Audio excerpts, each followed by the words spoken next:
El presidente Yamandu Bossi encabezará un nuevo Consejo de Ministros en Torre Ejecutiva a partir de las 11 de la mañana. El tema central, la rendición de cuentas que hay que presentar antes del 30 de junio. El presidente mantuvo reuniones preparatorias con los ministros de Economía y Finanzas, Gabriel Odone, el de Desarrollo Social, Gonzalo Civila, y el de Educación y Cultura, José Carlos Maía, entre otros. Orsi fue consultado acerca de si el gobierno prevé realizar gasto cero en la rendición, al tiempo que también contestó sobre otros temas.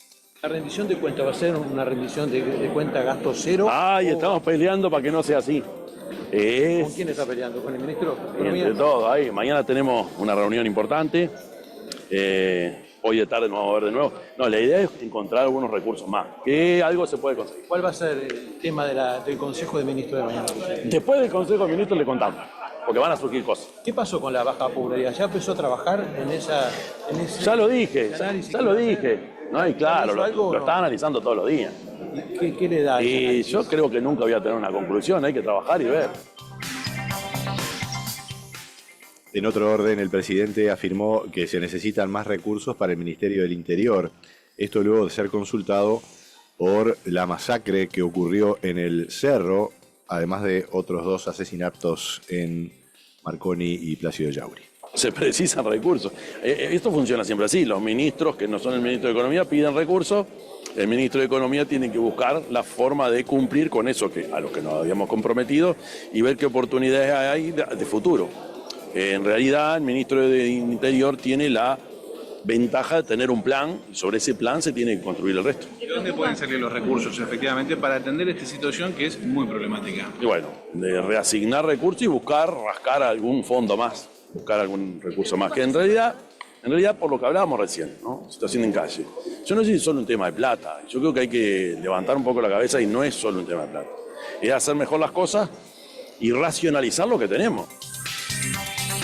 Estos hechos precipitaron que el subjefe de policía de Montevideo, Carlos Rodríguez, dispusiera el cese del jefe de la zona operacional 4, Charles Portugués, y su pasaje a prestar servicios como adjunto a la Dirección de Coordinación Ejecutiva. El Ministerio del Interior trasladó en las últimas horas a Ricardo Cáceres Correa, alias El Ricardito, a la unidad 25 de máxima seguridad tras el triple homicidio. Fue una decisión preventiva ante información que advertía una posible represalia luego de los ataques armados precisamente allí en Egipto y Estados Unidos, en el Cerro, donde asesinaron 2 hombres y una mujer e hirieron a otras 2 personas. Según la investigación, la boca donde ocurrió la balacera pertenecía a la estructura narco liderada por Cáceres, quien ya estaba preso en el penal de Libertad y ahora fue derivado a un régimen de aislamiento total. El ministro del Interior, Carlos Negro, compareció ayer en la Comisión Especial de Seguridad Pública y Convivencia del Senado. Su visita fue por el cargamento de precursores químicos incautado en Argentina, con documentación falsa que había pasado por fragmentos luego de ingresar a Uruguay desde Brasil y que tenía destino Bolivia. El senador del Partido Colorado, Pedro Bordaberry, sostuvo que las autoridades se encuentran trabajando en el caso y que la información de la sesión es reservada a pedido del propio ministro. Esa información obviamente es media reservada porque todavía está abierto el asunto, lo que sí te deja que el narcotráfico es un fenómeno internacional, que somos parte de eso, que tenemos que tener mucha coordinación internacional con Gendarmería Argentina, tiene que trabajar aduana, tiene que trabajar el Ministerio de Salud Pública, hay muchas cosas, no sé para más eso, el Ministerio está trabajando en eso, todavía no está resuelto porque hay un proceso penal en Argentina y hay un proceso penal en el Uruguay. A pesar de que se ha reservado, ¿le convenció la explicación que le dio el ministro? Bueno, se está trabajando en esas cosas, obviamente que siempre con los ministros uno tiene coincidencias y no me convenció que le preguntamos de vuelta por la creación del Instituto Nacional de Rehabilitación. Tiene el proyecto desde marzo del año 2025, del año pasado, del año 2025, y resulta que no lo termina de mandar.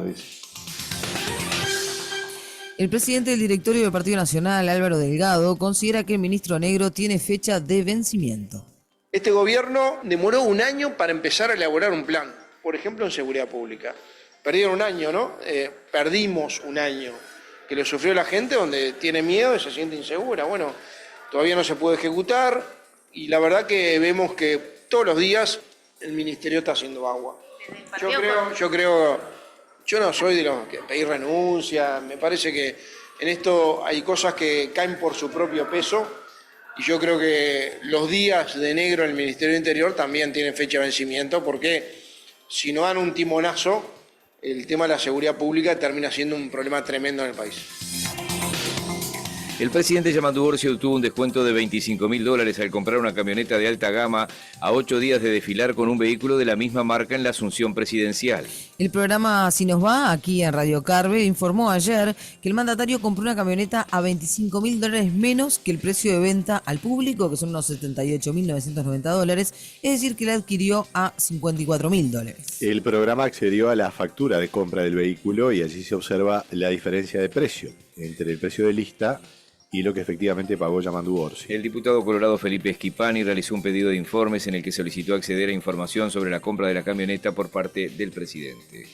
En otros temas, la anestesista Inés Miralles sostuvo aquí en Informativo Carve que existen otros responsables del caso de mala praxis que derivó en la muerte de la pediatra Soledad Barrera en 2023. La médica rompió el silencio ayer luego que la ministra de Salud Pública, Cristina Luxtenberg, rebajara su sanción, una medida que generó la renuncia masiva en la Comisión Honoraria de Salud Pública. Miralles negó su adicción al fentanilo tras denuncias acerca de que se ausentó durante la cirugía debido a su problemática con esta droga. Ella, al escuchar el relato del fiscal, que por supuesto contó... La jueza Marianela Odriozola. Odriozola, sí.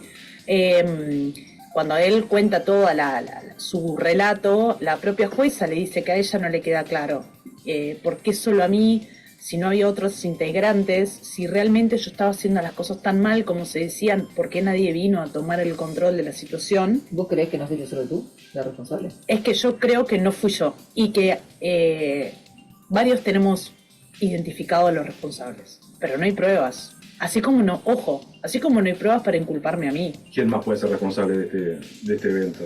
Las lesiones encefálicas aparecieron después.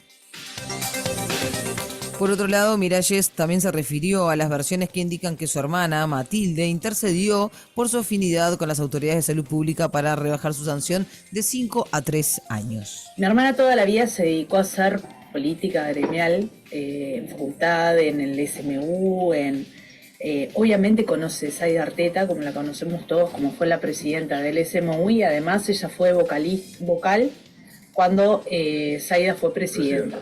En realidad, si vos ves históricamente, estuvieron en listas opuestas, porque tienen ideologías totalmente opuestas desde facultad. Pero son muy allegadas, me dicen. Trabajan juntas. Yo que sé, allegadas, le llamo a otra cosa yo. Lo que te puedo asegurar que yo no tengo ningún tipo de contacto con la ministra y mi hermana tampoco. Cambiamos de tema, vamos a volver sobre esto que ha tenido obviamente mucha repercusión. El ex jefe del Estado Mayor de la Armada, Gustavo Musso, quien pidió pase a retiro voluntario en 2023, sostuvo en la investigadora del caso Cardama que fue llamativo porque lo que había era un diseño genérico y un precio temerario respecto a la oferta del astillero. Estos eran conceptos de Musso respecto a la oferta de Cardama. Musso fue uno de los encargados de analizar las distintas ofertas que recibió el Estado uruguayo para la adquisición de las OPB. Añadió que no hubo ninguna explicación de cómo un astillero sin experiencia, sin antecedentes y sin infraestructura podría reducir un 25% el tiempo de construcción y más de un 20% el precio. La Federación Uruguaya de la Salud resolvió convocar un paro de 8 a 15 horas hoy, con concentración 9:30 en el Obelisco y movilización el Ministerio de Salud Pública. La medida es en reclamo ante la falta de avances en el diálogo con el Poder Ejecutivo en el ámbito de la Comisión de Condiciones Laborales. El Sindicato de Trabajadores de ANCAP anunció que paralizará sus actividades y realizará una movilización de 24 horas durante este viernes a partir de las 14 horas, que se extenderá hasta la misma hora del sábado. Y la Unión de Vendedores de Nafta dice que por esto podría haber faltante de combustible antes de fin de mes, en estos días, porque es una situación, la de los paros, antes del cambio de precio, que se repite todos los meses. En un comunicado, Unpenu indicó que el paro lleva a que mucha gente se quede sin cargar nafta al precio viejo y tenga que hacerlo tras el aumento. Las ventas del comercio cayeron 1,1% interanual real en el primer trimestre, informó la Cámara de Comercio. Solo 4 de los 15 sectores relevados mostraron subas. La caída fue mayor en el resto del país respecto a Montevideo. Los rubros electrodomésticos, restaurantes y confiterías y publicidad agudizaron su caída, mientras hoteles y supermercados pasaron a terreno negativo. El Poder Ejecutivo envió al Parlamento un pedido de autorización para que una delegación de 6 militares del Cuerpo de Marines de Estados Unidos puedan ingresar al país entre el 13 y el 17 de julio. Según el mensaje que la cartera envió a la presidenta de la Asamblea General, Carolina Cosa, el ingreso de los efectivos es por el cumplimiento de tareas de intercambio previstas para este año. El presidente del directorio del Partido Nacional, Álvaro Delgado, apuntó contra el gobierno por la decisión de OCE de modificar el proyecto de saneamiento aprobado por la administración de Luis Lacalle Pou. Delgado recibió la Comisión Asesora sobre Agua y Saneamiento y expresó preocupación por la resolución del directorio de OCE.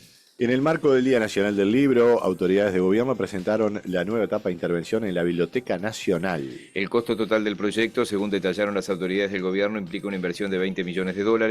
De ese total, 6 serán destinados a la primera fase en 3 etapas, en la que se trabajará sobre los 2 depósitos de diarios, los accesos, la planta baja y los servicios al público.